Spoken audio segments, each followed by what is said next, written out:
தட்டைப்பயிரை ஊற வச்சு எடுத்துருக்கேன். இப்போ அதை நம்ம வேக வச்சு எடுத்துக்கிறலாம்.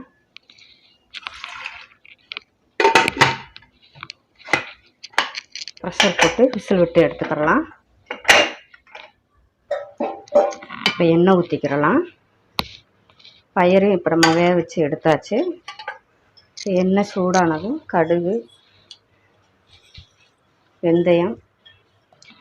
வெந்தயம் பொரிஞ்சிருச்சு. இப்போ அதிலே நம்ம வெங்காயம் சேர்த்துக்கலாம். மிளகாய்,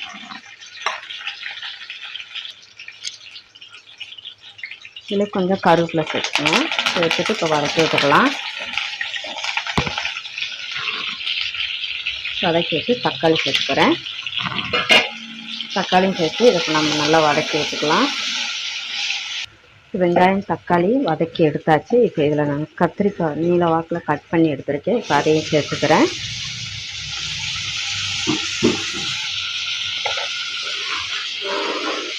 கத்திரிக்காய்க்கு தேவையான உப்பு சேர்த்து வதக்கி எடுத்துக்கலாம். இப்போ இதில் நம்ம கொஞ்சம் தேங்காய் அரைச்சி எடுத்துக்கலாம். குழம்புக்கு கொஞ்சம் தண்ணி சேர்த்து அரைச்சி எடுத்துக்கலாம். இப்போ தேங்காயும் அரைச்சி எடுத்தாச்சு. இப்போ கத்திரிக்காயும் நல்லா வதக்கி எடுத்தாச்சுங்க. இப்போ இதில் நம்ம மசாலா பொடியெல்லாம் நம்ம சேர்த்துக்கலாம்.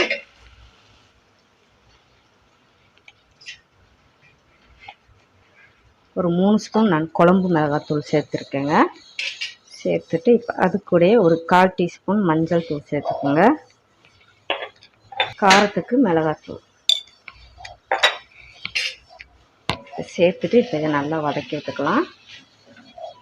இப்போ இதில் நான் ஒரு லெமன் சைஸ் அளவுக்கு புளி தண்ணி கரைச்சி எடுத்துருக்கேன். இப்போ அதையும் சேர்த்துக்கலாம்.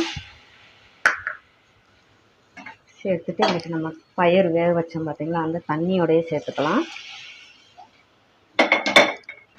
சேர்த்துட்டு கலந்து விட்டுக்கலாம்.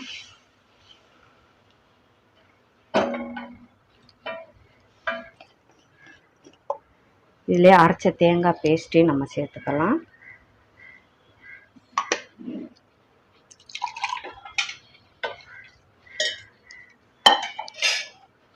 சேர்த்துட்டு கலந்து விட்டுக்குங்க.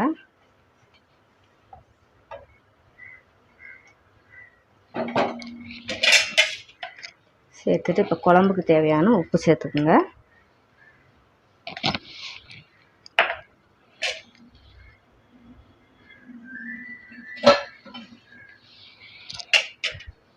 இது இப்போ நம்ம மூடி போட்டு ஹை ஃப்ளேமில் கொதிக்க வச்சு எடுத்துக்கிறலாம். குழம்பு நல்லா கொதிக்குது. இப்போ கிண்டி விட்டுட்டு இப்போ உரப்பு புளிப்பு எல்லாம் செக் பண்ணிவிட்டு ஒரு 5 நிமிஷம் நீங்கள் சிம்மில் போட்டு எடுத்துக்கோங்க. 5 நிமிஷம் ஆயிடுச்சுங்க. சிம்மில் போட்டு எடுத்து பார்த்திங்களா, அருமையான தட்டைப்பயிர் புளிக்குழம்பு ரெடி ஆயிடுச்சுங்க. சிம்பிளான குழம்பு தாங்க, டேஸ்ட்டாக அருமையாக இருக்கும். இன்றைக்கி வீட்டு குழம்பு மிளகுத்தூள் தான் இன்றைக்கி நம்ம குழம்பு வச்சுருக்கோம். ட்ரை பண்ணி பாருங்கள். சாதமும் ரெடி ஆயிடுச்சு. இப்போ தட்டைப்பயிர் புளிக்குழம்பும் ரெடி ஆயிடுச்சு. ஸ்டவ் ஆஃப் பண்ணிக்கலாம். நீங்களும் இதுபோல் ட்ரை பண்ணி பார்த்துட்டு எனக்கு எப்படி இருக்குன்னு கமெண்டில் சொல்லுங்கள். இந்த வீடியோ பிடிச்சிருந்தா தேவிஸ் கிச்சனை சப்ஸ்கிரைப் பண்ணுங்கள், லைக் பண்ணுங்கள், கமெண்ட் பண்ணுங்கள். மற்றவங்களும் பார்க்கணும் விருப்பப்பட்டால் ஷேர் பண்ணி விடுங்க. மறக்காமல் தேவிஸ் கிச்சனை சப்ஸ்கிரைப் பண்ணிக்கோங்க. தேங்க்யூ.